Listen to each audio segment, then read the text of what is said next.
Alright, so a lot of books this week. We're going to jump right in with actually my least favorite, and this is very surprising to me because this book has just been constantly amazing, if you ask me. But the worst of the week, Batman Zero. I found it boring. It set up a gang called the Red Hood Gang, which I'm assuming is the Joker before he became the Joker. But, I mean, there's one little heist that they succeed in, and Batman fails in foiling, and then that's it. I mean, it's very short story, very, they're all supposed to, like, give some point of view of Batman before, as he's early starting out and everything. I was enjoying that. Batman, Detective, and Batman the Dark Knight are all supposed to be doing that.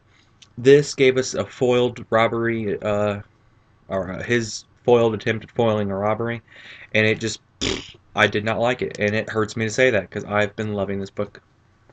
Next up, Batman Arkham Unhinged, which is actually pretty cool. It's Robin going in, hearing about an underground fight club that the Penguin is running. And it's a fight to the death type thing, and then the fight club gets broken up by Bane and Solomon Grundy, and Robin's trying to survive that on top of it. It was a pretty good read. These are often hit and miss. Uh, but I enjoyed this one, and surprisingly had very little to do with Batman, which is okay with me. I thought Robin was actually pretty good in that. Next up, sorry, that was Arkham Unhinged number six. I don't know if I said that. Next up is New Avengers number 30.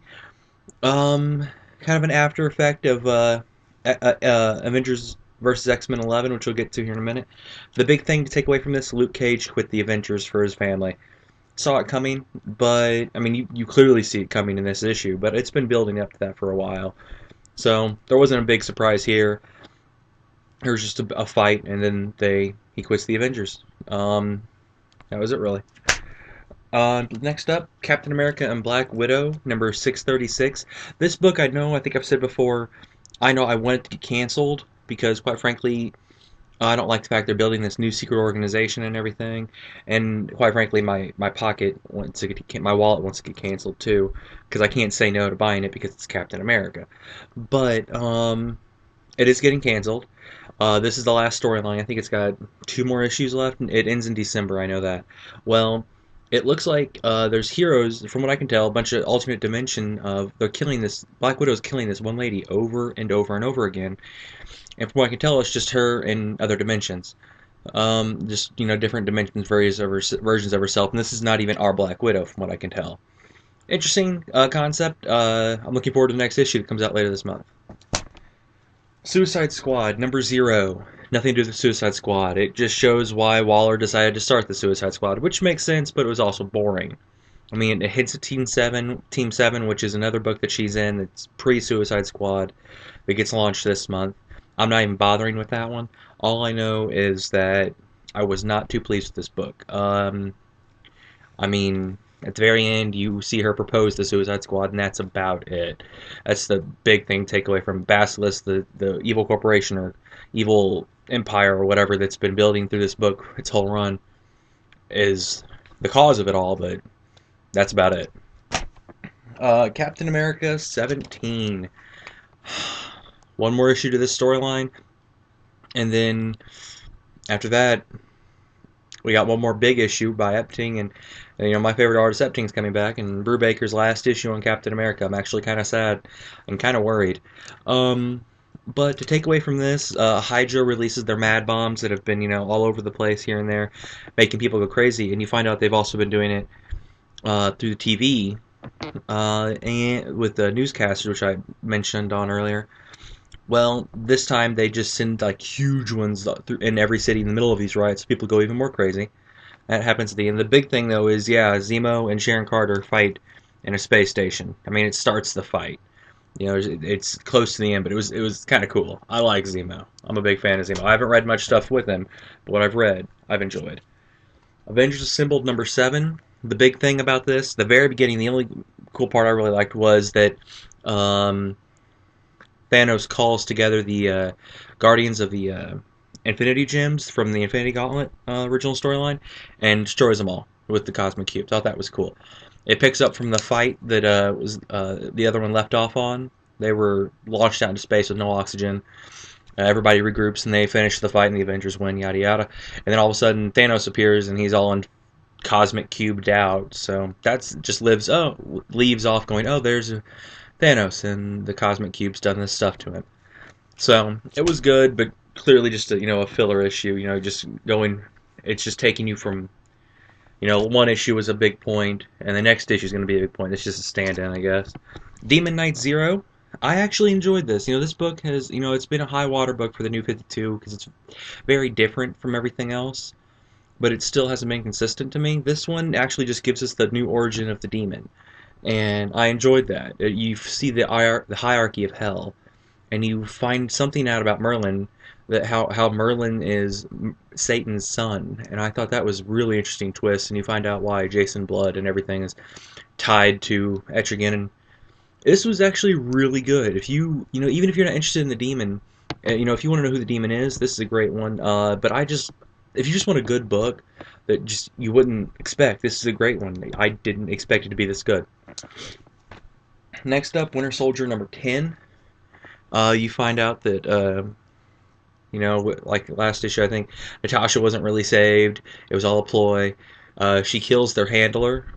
But the big thing to take away from this is Steve Rogers. Captain America finally pops back up with Bucky, and they let a few of the big heroes know that Bucky's not dead. So that's the big thing, because the whole point of this book was just Bucky on his own, not messing with the main Marvel U. Well, it's gotten to the point where they have to let, I think, Hawkeye and Wolverine are the only ones that are told. And so the next issue is Hawkeye and Winter Soldier teaming up. So I'm looking forward to that. Next up is Batgirl number 0. Now this I thought was really good. It explains, how driven she was, why, stuff about her dad, and just her basic backstory. It's pretty much still the same, except it gets a big point of when she gets real inspired to be Batgirl is these crooks take over the Gotham police department that she's in, visiting her dad, and she's trying to save her brother, who they get separated from their dad.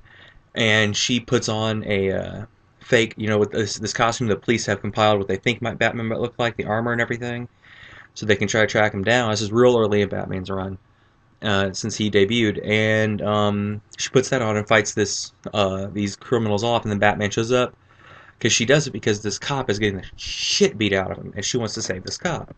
Well, Batman shows up and sees what she does, and looks like, oh, you did this just to protect this cop. She goes, well, yeah.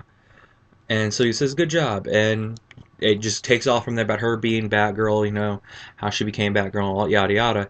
And the last panel, perfect. The last page just enters right into the Killing Joke. I loved that, the way it was left off. It was great. Now, the pick of the week is Avengers vs. X-Men number 11. And it's not, it was good, but in all honesty, it's the pick of the week because the two big things that happen. I can clearly are gonna shape the Marvel Universe. Professor X is dead again. Oh, I should have said spoiler warning, so you had a chance to turn it off if you hadn't read it, but let's be honest, this is a review video, so if you haven't read it, then you should know there's going to be spoilers. And the next big thing, Cyclops in the last panel has become the Dark Phoenix, so that was interesting. And I think that's going to make the final issue, which has now been pushed back to October, bullshit. I think that makes it's looking pretty good to me. So I'm gonna. It's mainly the pick of the week because it just leaves on such a big note. If it wasn't for that big note, Batgirl would be my pick of the week. I'm just letting you know. Now my flashback pick of the week this week is Captain America: Man at a Time. This is something I was going through my boxes. I've forgotten all about this. Mark Waid wrote it. He's currently supposedly killing it on Daredevil. I'm not a big Daredevil fan. I didn't pick it up. Also because I'm not the biggest fan of Pablo Rivera's art. It's good at points, but it has its moments. It's only, to me, it should only be used for certain things. He's getting ready to do the Marvel Now Hulk book, which I am going to pick up. And I don't even like Hulk. The concept seems interesting. But this, I loved. It's a modern retelling of Cap coming back when the Avengers founded. The only inconsistencies is that whenever he likes Radiohead, with Tony Stark's playing some Radiohead, he's like, how'd they get that electric guitar sound? He says, well, we'll get Jimi Hendrix or Eric Clapton to play for it. Clapton's still alive, but Hendrix isn't, so that kind of confused me. But still, a really good story. So check that out if you have time.